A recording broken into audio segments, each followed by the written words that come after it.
नमस्कार, मैं हूं मृत्युंजय कुमार झा और अगले आधे घंटे तक कमोडिटी मार्केट पर सबसे बड़ी कवरेज जारी है। आज दिन का मार्केट बंद था और इवनिंग सेशन में ट्रेड चालू हुआ है शाम के 5 बजे। तो हम आपको ये बताएंगे कि शाम के सत्र में आपके लिए कमोडिटी मार्केट में कहां पर कमाई के मौके बनेंगे। और शुरुआत करेंगे हम गोल्ड और सिल्वर के साथ, जहां पर जोरदार तेजी के साथ मार्केट में ओपनिंग हुई है और बाजार खुलते ही गोल्ड का प्राइस 48,000 के ऊपर चला गया है। चांदी में भी करीब 600 रुपए की मजबूती है, 69,000 के ऊपर चांदी में ट्रेड हो रहा है। तो अच्छी शुरुआत बुलियन मार्केट की हुई है।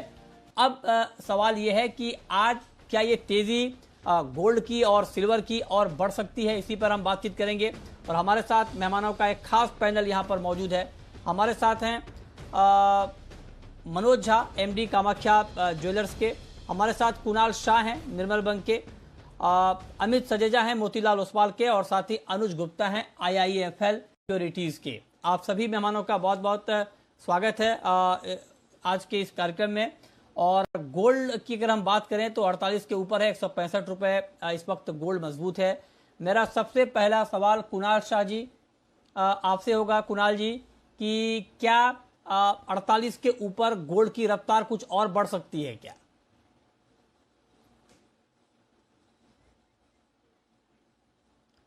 अच्छा, लगता है कुणाल से हमारा संपर्क नहीं हो पा रहा है। मनोज जी, आप बताएं, 48 के ऊपर गोल्ड का प्राइस आया है, हालांकि पहले भी ट्रेड कर रहा था 48 के ऊपर। मैं आपसे ये समझना चाह रहा हूं कि क्या ये तेजी अभी कंटिन्यू रहने वाली है, बढ़ने वाली है? नमस्कार मृत्युंजय जी। सबसे पहले तो मैं ये बताना चाहूंगा कि पिछले कुछ दिनों को हमको एनालाइज करना चाहिए।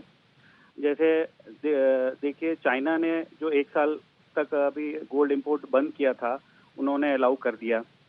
दूसरा, इंडिया का जो सेंट्रल बैंक था है वो बहुत दिनों बाद पिछले क्वार्टर में 11 टन की खरीदी की है। तीसरी बात, पिछले क्वार्टर में इंडिया का जो इंपोर्ट हुआ है गोल्ड, वो हाईएस्ट हुआ है पिछले क्वार्टर में 329 टन, जो कि आज तक का हिस्ट्री है। प्लस मार्च में 169 टन। तो ये चीज है। तीसरी बात, डिमांड देखें गोल्ड का पिछले मार्च में, जनवरी से मार्च का ईयर ऑन ईयर बेसिस देखेंगे तो 30 to 40% बाई वॉल्यूम ग्रोथ है और 50 to 60% बाई वैल्यू ग्रोथ है। तो ये सब बातों को जब आप देख रहे हैं, हर तरीके से जो न्यूज हैं वो सब गोल्ड को फेवर करने के तरफ हैं। जो गोल्ड है वो एक नया बॉटम भी नीचे बना चुका है 1680 के आसपास। अब गोल्ड केवल ये $1800 को देख रहा है कि जैसे इसको एक बार क्रॉस कर गया तो कोई भी एक ऐसी न्यूज अगर आती है, जैसे जो ये सेकेंड वेव है, ये अगर बहुत तेज आती है जो कि हम सबको दिख रहा है, या कोई और न्यूज आती है, तो ये गोल्ड को वापस एक नई ऊंचाई पे ले जा सकता है। लास्ट ईयर आप देखे होंगे, कोरोना जो ये हमारा ये पूरी जो दुख दर्द आई थी, वो 30,000 से लेके 56,000 तक गई। अब ये वापस 44,000 से चलना शुरू हुआ है। और अब कोई भी ऐसा कोई ट्रिगर हो जाए तो ये चीज गोल्ड डेफिनेटली ऊपर जाएगी। नो डाउट थोड़ा मुनाफा वसूली हुई है, क्योंकि वो अमेरिका का आपको मालूम है कि बॉन्ड में सबसे 10 साल में सबसे अच्छे रिटर्न का भी वैल्यू दिया है इसने अमेरिका में। लेकिन अब जो है गोल्ड एक नई ऊंचाई को चलने को तैयार है।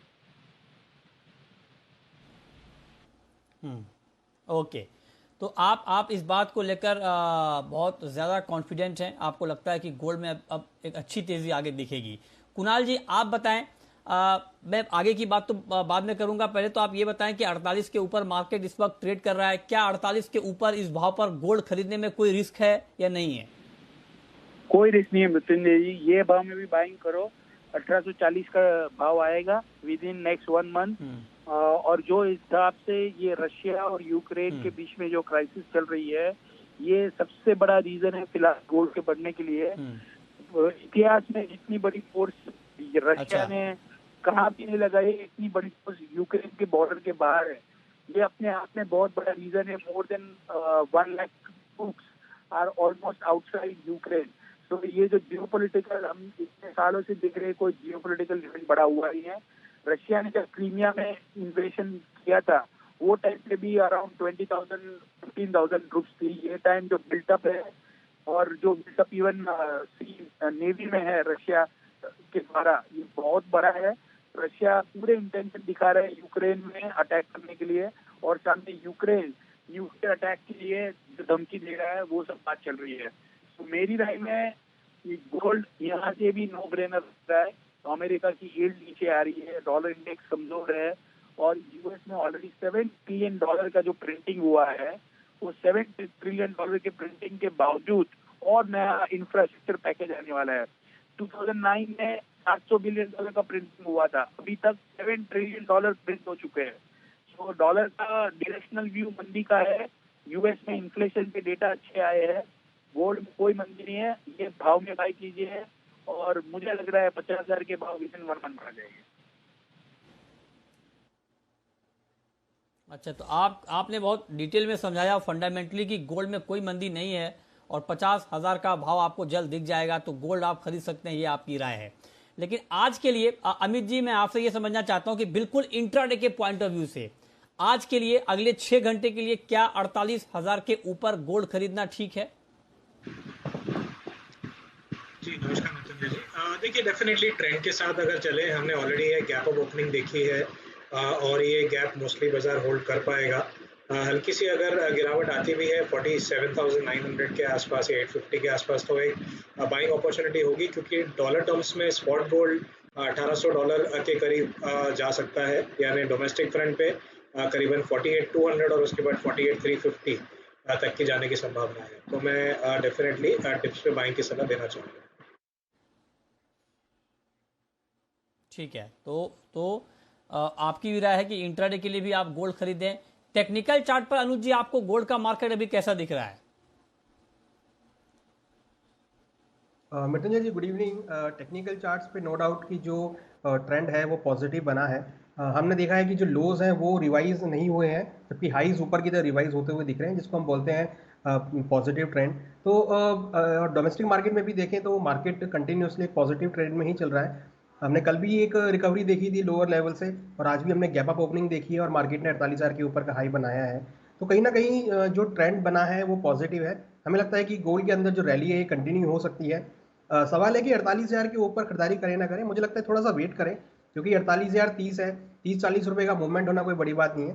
भाव नीचे 47,950 47,900 तक मिलें तो आराम से खरीदारी कर सकते हैं। हमें लगता है कि 48,400 48,500 तक के लेवल इंटरनेशनल मार्केट में करीबन 1795 से लेकर $1,800 तक के लेवल इवनिंग सेशन तक देखने को मिल सकते हैं।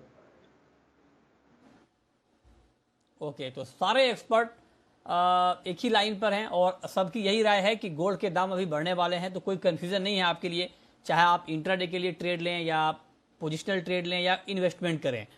सबकी राय यही है कि गोल्ड के दाम यहाँ से बढ़ने वाले हैं। अब मनोज जी, मैं आपसे एक बात और पूछना चाहता हूँ, क्योंकि अभी फिजिकल डिमांड को लेकर चिंता और बढ़ी है, और ख़ास करके भारत में जिस तरह से कोरोना के मामले बहुत तेज़ी से बढ़ रहे हैं, अलग अलग सख्ती अलग अलग जगहों पर है, तो फिजिकल डिमांड तो बहुत ज़्यादा ड्रॉप हुई है, अभी आगे भी ड्रॉप ही रहने की संभावना है। उसका कोई इम्पैक्ट नहीं होगा क्या प्राइस के ऊपर? डिमांड का प्राइस से कोई बहुत बड़ा फर्क नहीं पड़ता है। जो प्राइस है वो इन्वेस्टर्स के हिसाब से अप एंड डाउन होता है, या जो हमारा इंटरनेशनल कोई भी न्यूज़ होता है उसके ट्रिगर के हिसाब से अप एंड डाउन होता है। तो डिमांड को प्राइस से जनरली बहुत कम प्रोपोर्शनेटली नापा जाता है। हाँ, डेफिनेटली डिमांड जो है लास्ट कुछ दिनों से कम हुए हैं, बहुत जगह लॉकडाउन होने की वजह से, जो कि बहुत ही अनफॉर्चुनेट है, क्योंकि लोगों को ज्वेलरी चाहिए। क्योंकि इस साल शादियां भी, जैसे अगले महीने अक्षय तृतीया है, उस दिन बोल रहे हैं ऑलमोस्ट 2.25 लाख शादियां हैं इस लॉकडाउन के होने के बावजूद भी। भले छोटे छोटे 25 लोगों में 50 लोगों में ऐसा करना है, तो शादियां हैं, अच्छे अच्छे फेस्टिवल्स हैं। अभी जैन लोगों का वास्तु तप एक होता है, 65 डेज के बाद वो अक्षय तृतीया के दिन वो मनाते हैं। ऐसे बहुत सारे लोग हैं जो मतलब कम्युनिटी के लोग हैं जो अक्षय तृतीया को अलग अलग फेस्टिवल भी मनाते हैं। तो पूरे इंडिया में डिमांड बहुत तगड़ी है, लेकिन कोरोना वायरस के इम्पैक्ट की वजह से लोग खरीद नहीं पा रहे हैं। तो नो डाउट डिमांड एकाएक शोरूम्स में कम है, लेकिन मैन्युफैक्चरर्स के पास अगर आप जाएंगे तो उनके पास इतना डिमांड है कि वो आज भी बना नहीं पा रहे हैं, क्योंकि वो जो रिटेलर हैं वो अक्षय तृतीया और बाकी चीजों को लेके, आगे बंदी को लेके ऑर्डर प्लेस करके रखें, क्योंकि वर्क फोर्स भी जो है वो धीरे धीरे अपने अपने नेटिव प्लेस पे जा रहे हैं, तो वर्क फोर्स भी कम हो रहा है B2B में। तो लेकिन इसके लिए सब अपनी अपनी तैयारी में लगे हुए हैं, लेकिन एंड ऑफ द डे जब तक रिटेल में वापस डिमांड नहीं आएगा, लोग खरीदेंगे नहीं, तब तक इसका कोई सही साइकिल बैठेगा नहीं। नो डाउट 12 करोड़ बोलते हैं वैक्सीन लग गया है, हर तरह से सरकार अपने आप को सपोर्ट कर रही है। आपके चैनल के माध्यम से एक चीज और बताना चाहूंगा कि जो हॉलमार्किंग है वो बहुत बड़ा इशू आ रहा है हमारे इंडस्ट्री के ऊपर, जो ये 1 जून से अभी लागू होने जा रहा है, जिसके लिए इंडस्ट्री अभी कतई तैयार नहीं है। जब से ये हॉलमार्किंग गवर्नमेंट लगाना चाह रही है, तब से कहीं ना कहीं कोरोना वायरस की तकलीफ की वजह से लॉकडाउन और बहुत सारी तकलीफें हमारे इंडस्ट्री के ऊपर आई है, और पूरी इंडस्ट्री अभी तैयार नहीं है। और अभी हॉलमार्किंग की प्रॉपर नियम कानून भी गवर्नमेंट ने सेट नहीं किया है, जिसके वजह से अभी ज्वेलर्स के अंदर एक नया ही कौतूहल आ गया है। जैसे एक्साइज के टाइम पे वो पूरे देश में एक बंदी का माहौल आ गया था, इसी तरह हॉलमार्किंग से डर के अभी पूरे ज्वेलर पूरे देश में परेशान हो गए। अगर ये 1 जून को कम से कम 1 साल तक के लिए और ना बढ़ाया जाए तो ज्वेलरी कम्युनिटी में बहुत बड़ी समस्या आ जाएगी। अच्छा, तो आप ये कह रहे हैं कि हॉलमार्किंग की तारीख जो 1 जून से तय की गई थी, आप कह रहे हैं कि 1 साल का एक्सटेंशन और इसमें दिया जाना चाहिए, कोरोना को लेकर जिस तरह से दिक्कतें आई हैं उसको देखते हुए। ये डिमांड लगातार की जा रही है, देखते हैं इसके ऊपर सरकार क्या फैसला लेती है। हालांकि बीच में ये कहा जा रहा था कि 1 जून की तारीख पक्की तारीख होगी, ये तारीख और बढ़ेगी नहीं, लेकिन उसके बाद हालात बदले हैं कोरोना को लेकर। तो अब देखते हैं कि सरकार इसके ऊपर क्या पुनर्विचार करती है। बहुत शुक्रिया मनोज जी आपका हमारे साथ जुड़ने के लिए और अपनी राय देने के लिए। कुणाल जी, आखिरी सवाल मेरा आपसे ये होगा कि आपने कहा कि सारे फंडामेंटल गोल्ड के तेजी के हैं, तो अब जो इस बार की रैली शुरू होगी, आपको क्या लगता है कि मतलब आपने कहा कि 50,000 का लेवल तो जल्द छू जाएगा, लेकिन 50,000 में अब बहुत फासला बचा नहीं है, 2,000 का फासला बचा है, लेकिन 50 के ऊपर क्या, मतलब 50 के ऊपर गोल्ड फिर एक बार रुकेगा या उसके बाद भी रैली कंटिन्यू रहेगी? मिथुन जी, गोल्ड का फर्स्ट स्टॉप $1840, उसके ऊपर जब जाएगा सेकंड स्टॉप कंजर्वेटिवली $1920। गोल्ड में कोई रीजन ही नहीं है मंदी होने का। मेरे हिसाब से वर्ल्ड में ग्रोथ आता है बेटर देन एक्सपेक्टेड, तो भी थोड़ा बहुत छोटा मोटा करेक्शन आएगा, बट गोल्ड बढ़ना ही है, तेजी का आउटलुक है। और 50,000 और सिल्वर यहाँ से $28-29 फिर से आता हुआ दिखेगा। ओके, ठीक है, तो आप आगे के लिए भी तेजी का आउटलुक है आपका। बहुत शुक्रिया कुणाल जी आपका हमारे साथ जुड़ने के लिए। और अब शुरू करते हैं सवाल और जवाब। पहला सवाल है आनंद का, अकोला से हमारे साथ जुड़ रहे हैं, पूछिए आनंद। सर गुड इवनिंग, मेरा एक कमोडिटी मेटल कमोडिटी से रिलेटेड सवाल है आपसे। अभी आप जो रेट बता रहे हो गोल्ड के, ये नियर अबाउट 48,000 बता रहे हो, बट इन प्रैक्टिकल आप फिजिकली लेने जाते हो तो इस पे आपका GST प्लस ऐड हो जाता है। ये जो डिफरेंस आता है आपका रेट का, इसका हम लोग कैसे टैली करें? नहीं, टैली क्या करना है सर, गोल्ड का आप देखिए, फिजिकल मार्केट में जब आप गोल्ड खरीदने जाएंगे, ये हम जो रेट अभी आपको बता रहे हैं वो MCX का रेट है, 99 जो ये 24 कैरेट है उसका है। वहां पर जब आप जाएंगे ज्वेलरी वाली गोल्ड खरीदेंगे तो वो 22 कैरेट का आपको मिलेगा, तो वो रेट आपका ऑलरेडी कम होगा और उसमें 3% का GST कैलकुलेट होता है, तो वो तो बिल्कुल साफ है, उसमें कोई कन्फ्यूजन है नहीं। ये एक्सचेंज का रेट है और जो स्पॉट मार्केट का रेट होता है और एक्सचेंज का रेट, दोनों में फ़र्क है। ये विदाउट GST वाला है, वहाँ जब आप जाएंगे 3% का GST आपको देना पड़ेगा, तो इसमें कोई कन्फ्यूजन है नहीं सर। ठीक है, चलिए आगे बढ़ते हैं। अब बात कर लेते हैं क्रूड की। क्रूड में बताइए, अच्छा इस बीच गोपाल हमारे साथ जुड़ रहे हैं। गोपाल जी पूछिए। हाँ जी सर, नमस्कार सर जी। गुआर के बारे में पूछना है। हाजिर गुआर पड़ा है तो अगले 2-3 महीने में क्या रहेगा सर, ये 5,000 या 6,000? अगले 2-3 महीने में ग्वार का भाव 5,000 या 6,000, बताइए अनुज जी। देखिए 5,000 6,000 को नज़र में रखना थोड़ा सा लंबी अवधि के लिए रहेगा, बट इनिशियली आप इसको 4,400 तक के लिए टारगेट कर सकते हैं, क्योंकि हमने देखा था लास्ट टाइम भी 4,400 का हाई बनाया था। तो अगर 4,400 को ब्रेक करता है मार्केट तो आपको 4,700 4,800 तक के लेवल देखने को मिलेंगे। 5,000 नो डाउट काफ़ी स्ट्रॉन्ग साइकोलॉजिकल लेवल है, अगर वो ब्रेक होता है तो आपको नया एक हाई देखने को मिलेगा। बट इनिशियली अगर आप स्टेप बाय स्टेप चलेंगे तो मुझे लगता है कि आपकी जो पोजीशन से निकलना है वो आपका थोड़ा ईजी हो जाएगा। ठीक है, अगला सवाल है दीपक का, सिरसा से हमारे साथ जुड़ रहे हैं। पूछिए दीपक जी। नमस्कार। हेलो। नमस्कार, पूछिए। हाँ सर, क्या सरसों के अंदर हम आने वाले टाइम में सरसों में हम आने वाले टाइम में 10,000 का घर देख सकते हैं? 10,000 बहुत लंबा टारगेट आपने पूछा है। बताइए अमित जी, क्या लगता है आपको 10,000 का लेवल मुमकिन है क्या मस्टर्ड में? जी देखिए, जहाँ तक एडिबल कॉम्प्लेक्स का सवाल है, मेरे ख्याल से मल्टी ईयर बुल रन जैसे हम कहते हैं वो हमें सोयाबीन में और रिफाइंड ऑयल और अभी फिलहाल सरसों में भी देखने मिल रहा है। तो ये काफ़ी पॉसिबल है कि हम 8,500 से 9,000 अगले 6 या 8 महीनों में देख सके। 10,000 थोड़ा डिफिकल्ट लग रहा है, लेकिन हाँ 9,000 के करीब बाजार ज़रूर जा सकता है लंबी अवधि के टाइम फ्रेम से अगर मैं बात करूँ।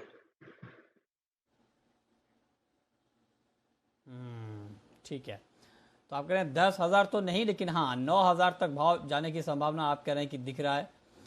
अगला सवाल है कैलाश चंद्र मोदी का, सदलपुर से हमारे साथ। पूछिए कैलाश जी।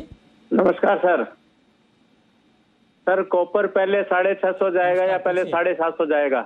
6.5 जाएगा या 750 जाएगा? 7.25 या 750? हाँ ओके, बताइए अनुज जी। देखिए हमें लगता है कि पहले ये 750 पहले जाएगा, 750 के अराउंड जा सकता है, क्योंकि नीचे आने का तो कोई अभी साइन नहीं लग रहा है ऐसा कोई। फंडामेंटल भी देखें तो चाइनीज़ डेटा भी पॉजिटिव था, डिमांड भी बढ़ी है बेस मेटल की, और टेक्निकल चार्ट्स भी काफ़ी अच्छे इंडिकेटर कर रहे हैं। तो हमें लगता नहीं है कि ज़्यादा गिरावट यहाँ देखने को मिलेगी। एक्सपेक्टेड है कि जो डिमांड है वो यहाँ पे काफ़ी सपोर्टिव है, तो 750, 740, 750 तक के लेवल पहले देखने को मिल सकते हैं।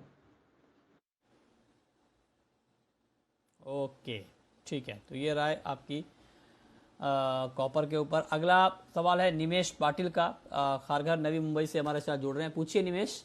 हेलो। हाँ सर, हमने एक 100 क्विंटल सोयाबीन खरीदी किया हुआ है, तो अभी क्या 9,000 तक के लेवल देख सकते हैं क्या सर अप्रैल एंड तक? 9,000 तक का लेवल आप कह रहे हैं कि अप्रैल के एंड तक दिख सकता है क्या? दाम तो बहुत तेजी से ऊपर जा रहे हैं। बताइए अमित जी, सोयाबीन पर क्या व्यू है आपका? जी देखिए, जिस तरह मैंने भी बताया कि सोयाबीन भी जो एक लंबी अवधि की तेजी है वो दिखा रहा है।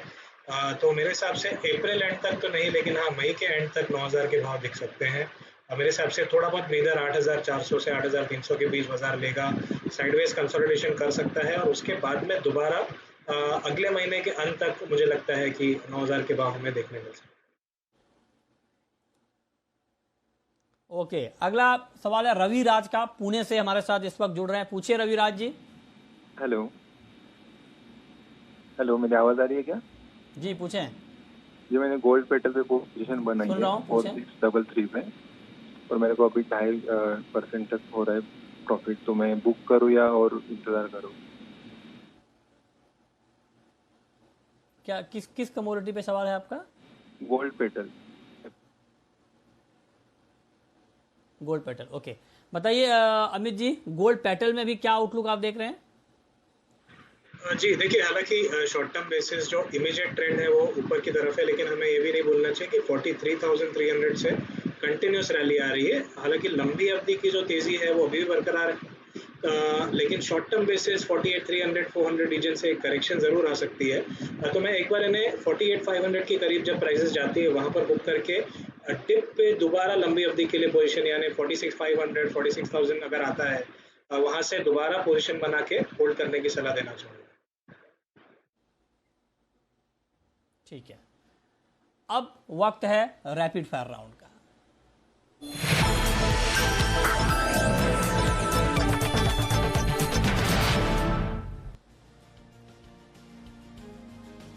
अनुज जी, आपकी पहली रैपिड फायर कॉल। हमारी रैपिड फायर कॉल गोल्ड में रहेगी, गोल्ड में खरीदारी करके चलें, टारगेट ऊपर में 48,400 तक हो सकता है। आपकी कॉल अमित जी।